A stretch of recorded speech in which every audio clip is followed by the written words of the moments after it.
নমস্কার, মিঠু মনি কথার আরেকটি ভিডিওতে আপনাদের সকলকে স্বাগত। আশা করি আপনারা সকলেই ভালো আছেন, সুস্থ আছেন।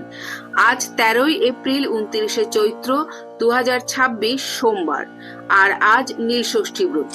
সন্তানের নিরোগ জীবন ও সুস্থতা কামনার জন্য মায়েরা আজ নীলষষ্ঠী ব্রত পালন করে থাকেন।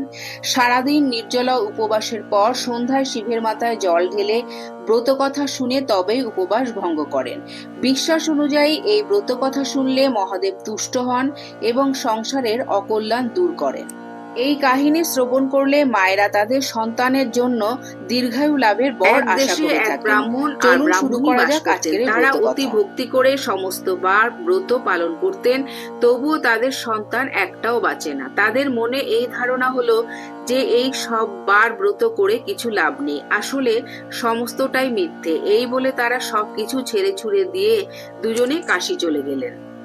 একদিন কাশীতে গঙ্গায় দুজনে স্নান করে উঠে ঘাটের উপরে বসে মনের দুঃখে কাঁদতে লাগলেন। তাই দেখে মা ষষ্ঠী বুড়ি ব্রাহ্মণীর বেশ ধরে এসে তাদের জিজ্ঞেস করলেন, হ্যাঁ গা, তোরা কাঁদছিস? ব্রাহ্মণী বললেন, সে কথা তোমায় বলে কি হবে মা, আমরা বড় মনের জ্বালায় জ্বলছি। আমাদের অনেকগুলো ছেলে আর একটি মেয়ে হয়েছিল, কিন্তু সব কটাই মরে গেল। তাই ভাবছি যে সব বার ব্রত ঠাকুর দেবতা মিথ্যে।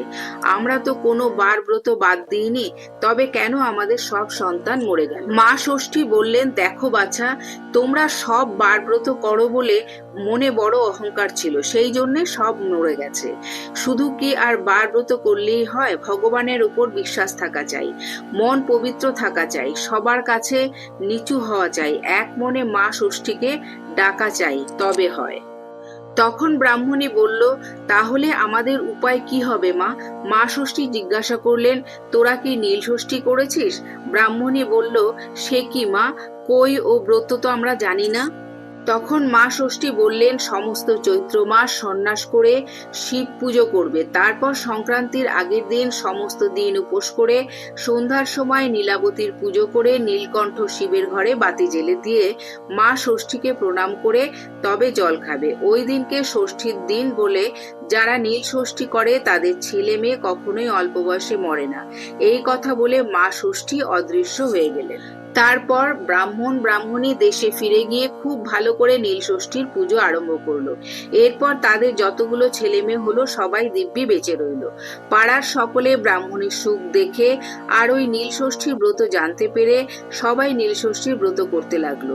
এই ব্রত করে সবারই ছেলেপুলে নিরোগ হয়ে বেঁচে রইল। যেসব মায়েরা আজকের এই পুণ্য দিনে নীল ষষ্ঠীর ব্রত বা উপবাস করতে পারলেন না, তাহারা অবশ্যই কিন্তু এই ব্রত কথা অবশ্যই শ্রবণ করবেন। এই ব্রত কথা শ্রবণ বা পাঠে উপোসের সমান পুণ্য লাভ করা যায় বলে মনে করা হয়ে থাকে। আজকের এই ভিডিওটি আপাতত এই পর্যন্তই। যদি ভিডিওটি ভালো লেগে থাকে তাহলে অবশ্যই একটা লাইক কমেন্ট করবেন, আর আমার চ্যানেলটিকে সাবস্ক্রাইব করে আমার পাশে থাকবেন। দেখা হচ্ছে অন্য কোনো ভিডিওতে, অন্য কোনো পর্বে। ততদিন সবাই খুব ভালো থাকবেন, সুস্থ থাকবেন। হর হর মহাদেব।